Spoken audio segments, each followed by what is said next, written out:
Wow. What's up, everybody? Welcome to KaPow Film Festival. We are KaPow, and this is the Q&A section of KaPow. We have filmmaker Nick Adams, and he has his project, Dinosaurs in Space. Welcome, Nick. Hi, nice to be here. Thank you. Awesome, awesome. So, Nick, tell us a little bit about yourself, where you're from. So I've been in Los Angeles now the last 5 years. Before that, I lived in Las Vegas, uh, being a teacher. But then my students gave me the ambition to pursue my dreams, and how wrong they were. That I, I moved to Los Angeles to try to do the screenwriting thing, and then over the course of kind of quarantine and COVID, I kind of just started trying to make more movies entirely by myself. Thus, kind of a stop motion with toy dinosaurs. Interesting. So, what is your experience in filmmaking? Is this your first project, or have you done stuff in the past? Oh yeah, when I was in high school years ago, I did short films with friends, but that was mostly just running around with Nerf guns and shooting each other, getting in trouble. Started getting a little bit more serious, making shorts with a buddy of mine named Dan. We did some like kind of young love stories, like relationship comedies, in a web series just called Us. We had Us before Jordan Peele did, Oh, but wow. obviously the other Us became more famous, and so I was like, what? and so and then but I always liked more the writing aspect. Mm. And so then when I was kind of isolated by myself and not really able to make movies with other people in 2020, that's when I started coming more into my own of like, well, I'm going to try editing, which was kind of a new thing for me. I'm going to try to do voices. I wasn't comfortable in front of the camera, still not. But I figured, oh, I could do some voices. And so I did that to start with the Dinosaurs in Space. But by the time that we got to the episode that made it into this festival here, I had realized I was getting tired of doing the voices. Go figure, I didn't like the sound of my own voice. So I hit up one of my Las Vegas buddies to say like, hey, would you want to do some voices? So he just went gangbusters on it and did all three voices in the short that you guys see. And I was really happy with it. And that's kind of, then you started talking to me. Interesting. Well, so you said from the writing aspect, that's where you really would like to do. But since this is animation, how did that even come about that you guys came to the concept of wanting to do this animation? So Dinosaurs in Space was an idea that I have been kicking around for years.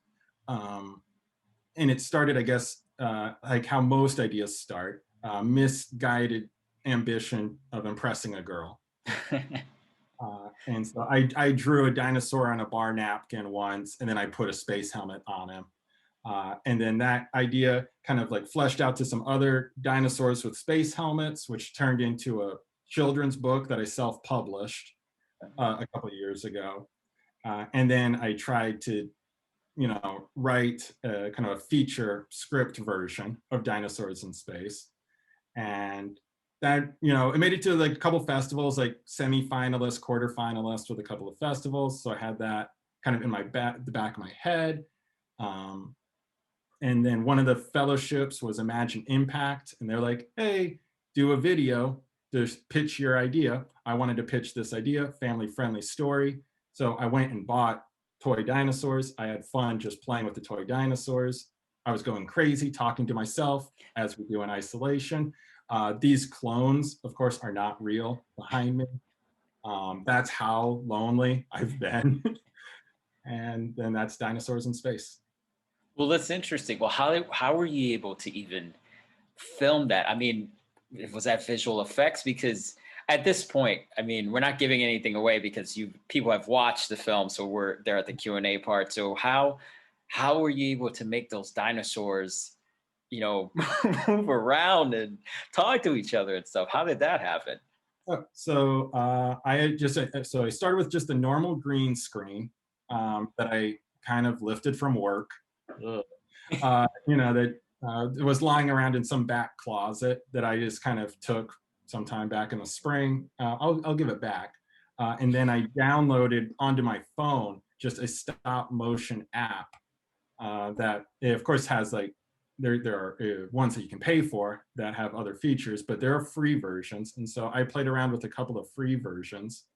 And with the app, it just allows me to take, some of the episodes, 700, 800 photos.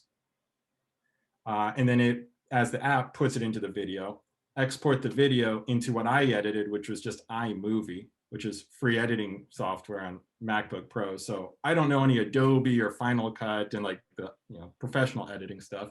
I'm doing the things that most people would edit, little Billy's 8th birthday party videos on probably. So I still don't know what I'm doing. My buddy, I never even saw him in person. He just recorded the lines on his phone and he sent me an MP3 file. And I kind of chopped and diced some of the audio, but he kind of just did it in a one fell swoop, and that's how we ended up here. Interesting. So the project, do you plan on, making this into a film further along, or are you going to shoot more episodes, or what is it that you want to do with this?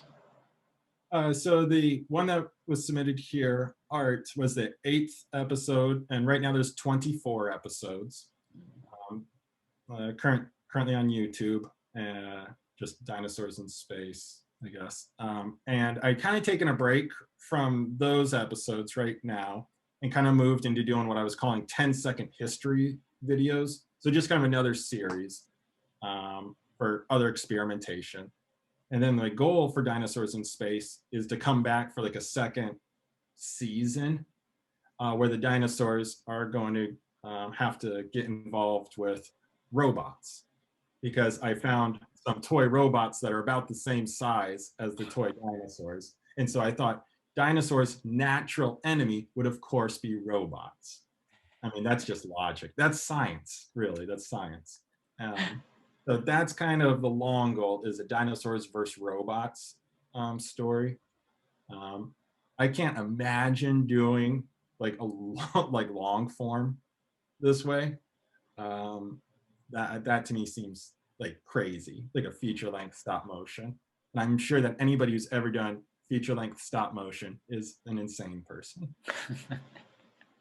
Are you going to involve some of these interesting characters you have that's behind you as well in a project's future, or are they So that I actually already have.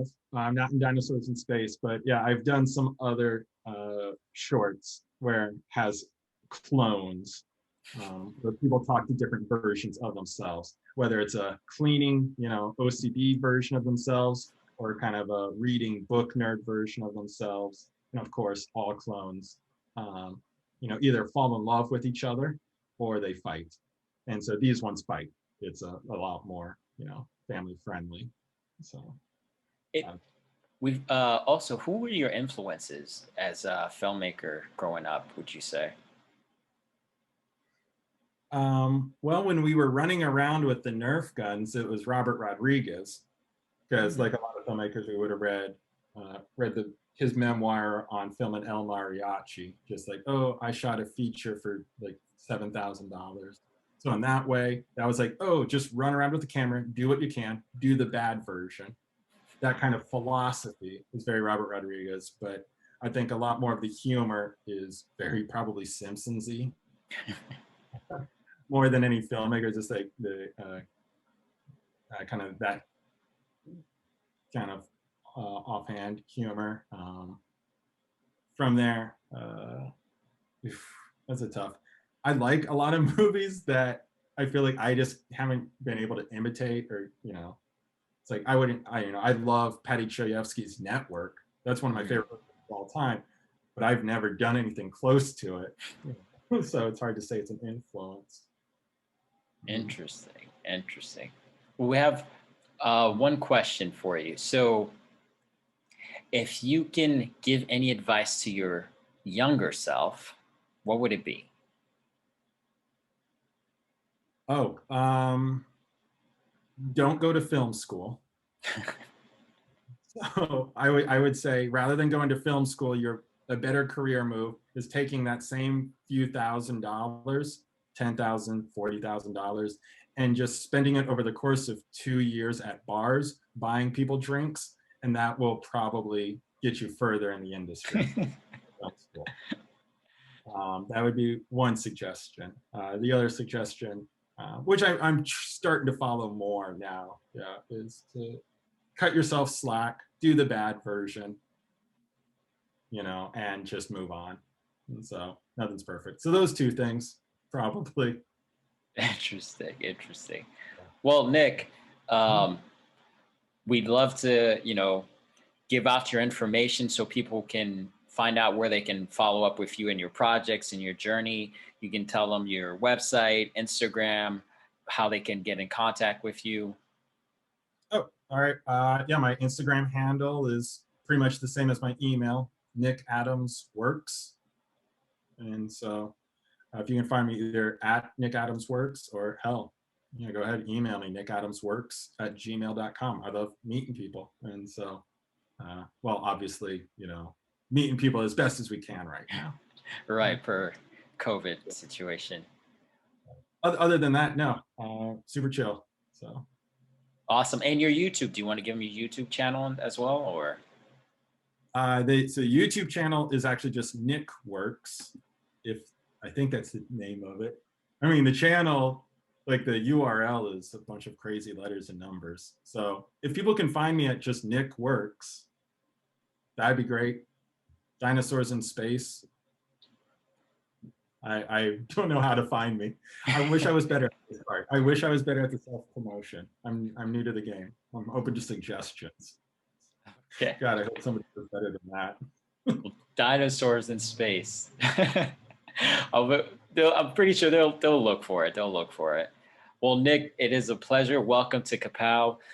We look forward to presenting your project to everyone in the virtual film festival this year, and you attending the film festival as well.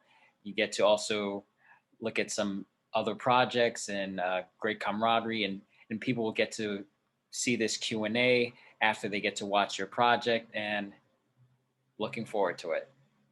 I'm looking forward to it too. Thank you for having me again. Awesome. Have a good one. You as well.